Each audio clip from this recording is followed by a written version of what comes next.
Well, we pick up here with the mission patch for STS-42. Here we are in the suit-up room. This is myself, Steve, Bill, Norm, Roberta, Dave, and last but not least, of course, Ulf. All of us going through the suit-up in parallel. Here we are walking out of the O&C building. We had a beautiful day to go launch, and we certainly took advantage of that. We were really ready to go fly. I get to talk through ascent, and I guess after being assigned to the flight for 2 or 3 years, as some of the crew members were, and after sitting on the pad for several hours, we were certainly glad to get down to this part of the count and finally lift off. I guess there are no amount of words that can really describe this phase of the flight.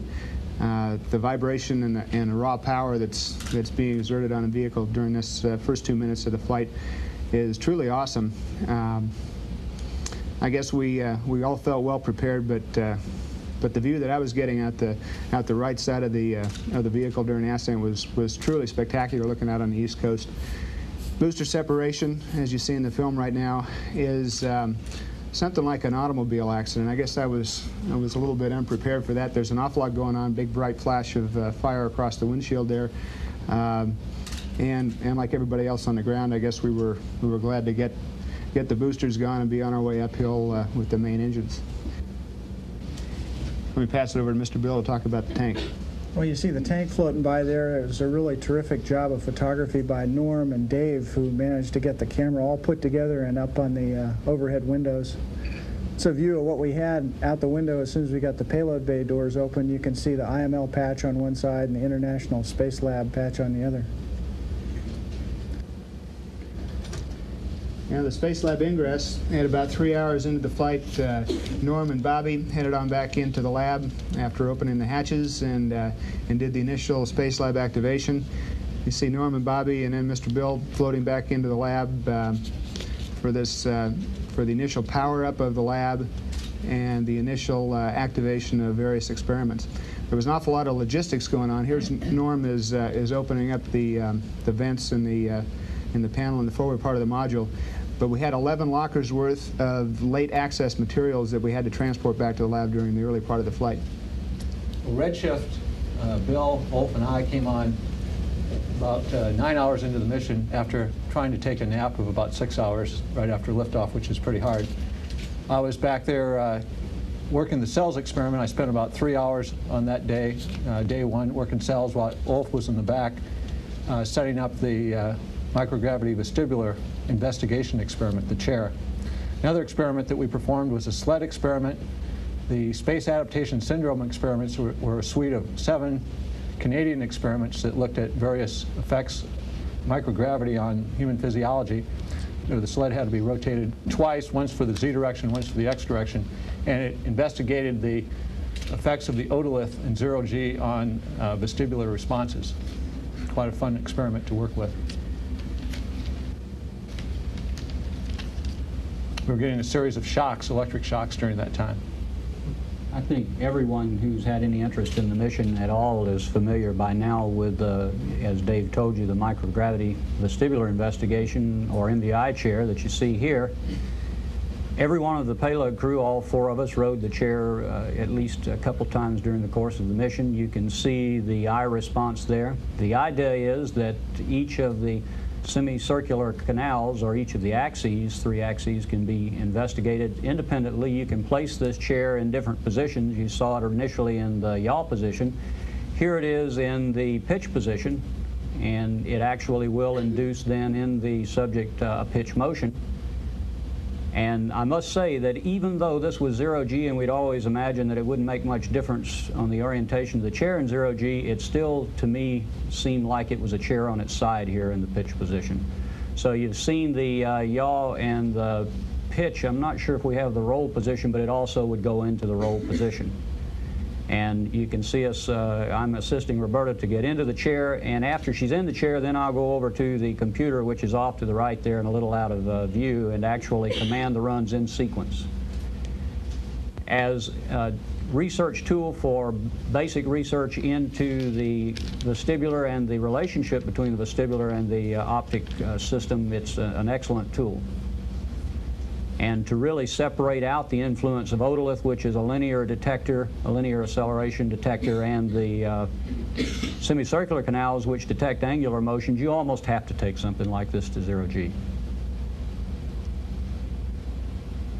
And you see here now a sinusoidal run in the pitch plane.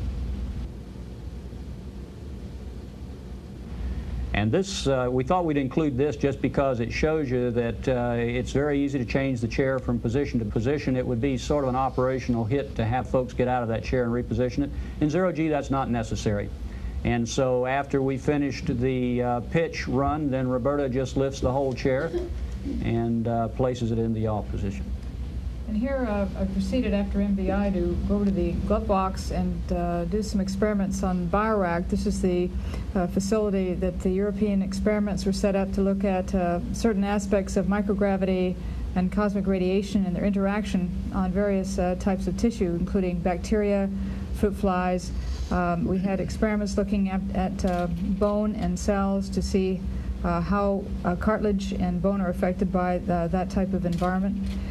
The glove box itself had a cooler refrigerator, cooler freezer, a freezer on top, a cooler, and then 3 incubators. You can see me going into the cooler here. Previously, I was going into the incubator where you could see centrifuges moving around. We had over 160 of these black containers in which we performed the experiments. Most of the experiments were performed inside the glove box, which you can see in front of me. This is one of the BioRack experiments that has come out of those black containers. They're actually seeds that we're looking at how the roots were affected by microgravity and also by putting them on a centrifuge and how they change. I'm taking the individual specimens and putting them into a photo box. There's a camera inside this box which fired off photographs at specific times. And here we can see the redshift as well. They would carry on experiments when we were finished. We had 2 exercise devices on this flight. We had a bicycle ergometer, which you see Steve exercising on right now. The idea of these 2 exercise devices was to minimize the impact on the microgravity environment. You've probably seen the treadmill in use before, and the pounding through the orbiter structure of the treadmill is something that disturbs the microgravity environment. So we're looking at alternative exercise devices. One of the other things for a laboratory flight, you need some kind of eye wash protection in case you have a toxic agent or something loose in the lab. And this is a prototype eye wash device. It does wash your eyes out pretty effectively, among other things. The payload crew was too valuable to experiment on, by the way. Well, because we're real valuable here. We've got the pilot, and we're trying to refresh him on his scientific knowledge here. But this is really a transcranial Doppler is the name of this particular experiment I'm doing in the mid-deck, and we're really looking at blood flow disturbances or blood flow changes in microgravity using ultrasound. And now we're going to go back into the space lab. This is a nice view going down through the tunnel.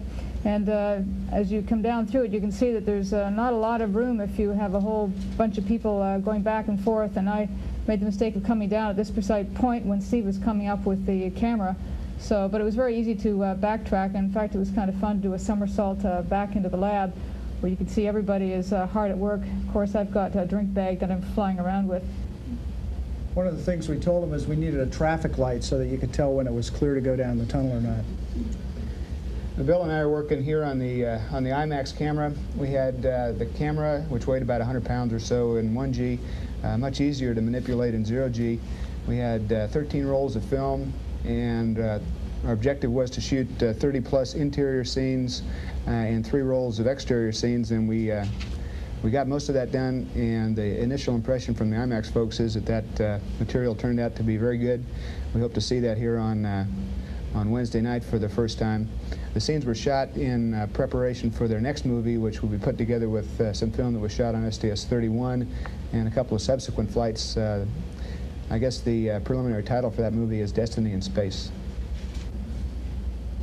Well, here's the first material science experiment It is the TGS experiment. We had all kinds of single crystal experiment to be grown under zero gravity.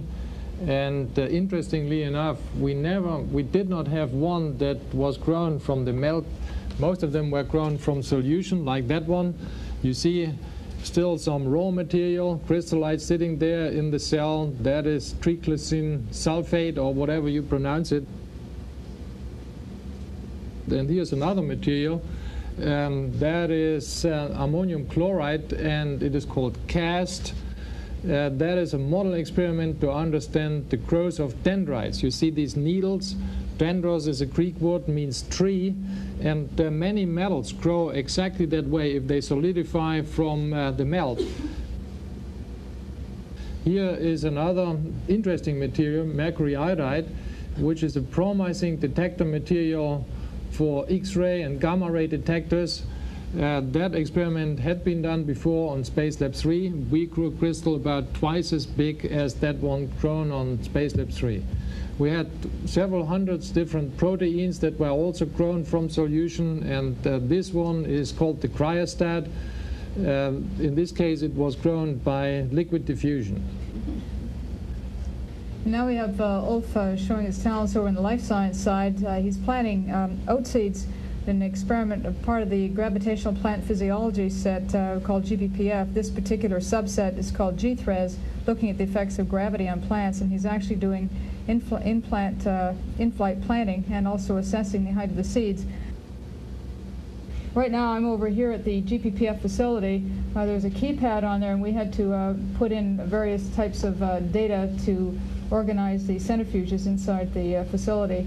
And this shot's over the glove box. This was the plant experiment again, but we're utilizing the BioRack glove box to contain the fixative inside the bags. The glove box was very handy for doing this type of experimentation. We had small gloves on board, which I used, and medium-sized gloves for everyone else. And you can see stuff can float freely around in there if you don't have it tied down, and quite often we had to go in and put double-sided tape or loops of tape inside the glove box.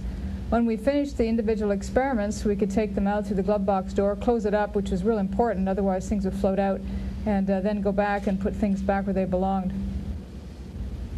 Well, this is a refrigerator called the Leslie freezer. We used it to put biological specimens in it in order to preserve and conserve them for post-flight analysis. It was also, to some extent, an engineering test. That particular refrigerator may fly again on later flights. Here you see a general view of the Space Lab interior. As an ESA man, I take the liberty to remind everyone that that is the ESA contribution to the shuttle program, and whenever it has flown, it worked out without major problems. So I think it's a pretty powerful instrument for all kinds of scientific investigations. As you can see, it's pretty wide and nice. Well, I think you get the flavor that we were pretty busy. When we did look outside, we were often treated to some pretty dramatic views of snow and ice. Here's Lake Manickawagan in northern Canada.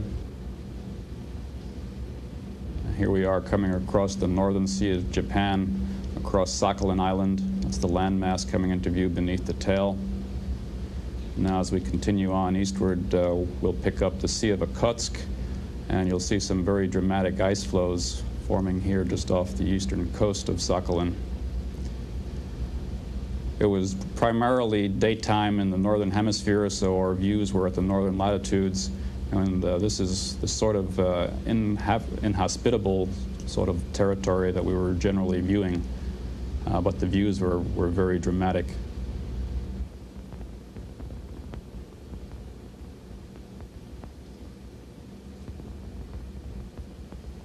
Okay, here we are around Fillmore, Utah on Descending Pass. You can see the United States is pretty spectacular for the mountain terrain that we have as well. Crossing over the Wasatch Plateau and coming into the lower left corner here pretty soon, you'll start to pick up the Green River, Colorado River flowing into Lake Powell and the Canyonlands National Park. You see Lake Powell coming in. And as the color of the terrain changes, You'll be seeing Monument Valley, Utah.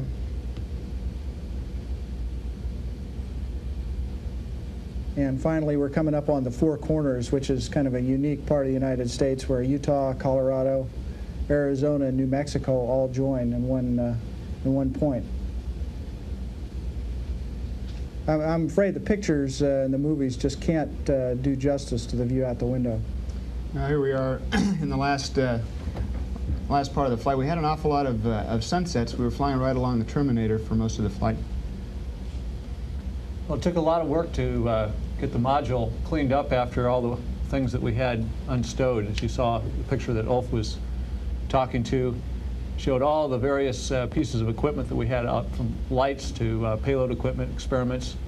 And it took a lot of work to perform that metamorphosis to actually deactivate the payload. Coming down the tunnel for the last time was kind of nostalgic. You're kind of like saying goodbye to an old friend, the space lab that performed flawlessly throughout the whole mission. And finally, we go through the hatch and close it up into the tunnel adapter. It's amazing, 50% of your volume is taken away when you close that hatch, and suddenly things for 7 people become much more crowded, as we found out in deorbit prep. Well, we were lucky enough to get an extra day on orbit, an 8th day, thanks to some ingenious power saving by the folks on the ground. But all good things, I guess, need to come to an end. And here we are on the flight deck with some camcorder video of Bill. We tried to drink as much fluid as we could prior to re-entry to help us once we got on the ground. It's a view out my window there, looking at the horizon. A view out the overhead windows during re-entry as the hot gases pass over the overhead windows. They tend to flash like that. Some rather dramatic video. It was truly a beautiful sight re-entering, and a spectacular view of the West Coast. It was just a perfect day for an entry and landing at Edwards Air Force Base.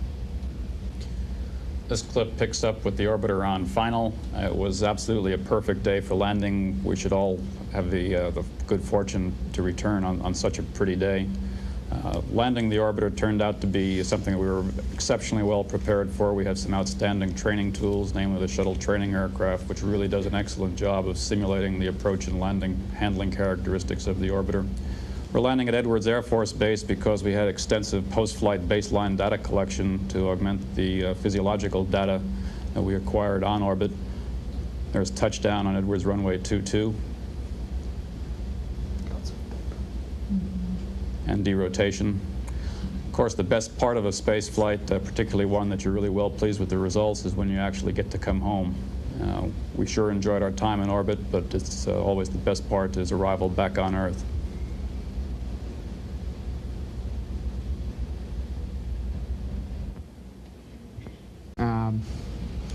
I guess we all felt well prepared, but the view that I was getting out the right side of the vehicle during ascent was truly spectacular, looking out on the East Coast. Booster separation, as you see in the film right now, is something like an automobile accident. I guess I was a little bit unprepared for that. There's an awful lot going on, big brush, as some of the crew members were, and after sitting on the pad for several hours, we were certainly glad to get down to this part of the count and finally lift off. I guess there are no amount of words that can really describe this phase of the flight. The vibration and the raw power that's being exerted on a vehicle during this first 2 minutes of the flight is truly awesome. Well, we pick up here with the mission patch for STS-42. Here we are in the suit-up room. This is myself, Steve, Bill, Norm, Roberta, Dave, and last but not least, of course, Ulf. All of us going through the suit-up in parallel. Here we are walking out of the O&C building. We had a beautiful day to go launch, and we certainly took advantage of that. We were really ready to go fly. Well, I get to talk through ascent, and I guess after being assigned to the flight for 2 or 3 years, a flash of fire across the windshield there, and like everybody else on the ground, I guess we were glad to get the boosters gone and be on our way uphill with the main engines. Let me pass it over to Mr. Bill to talk about the tank. Well, you see the tank floating by there. It was a really terrific job of photography by Norm and Dave, who managed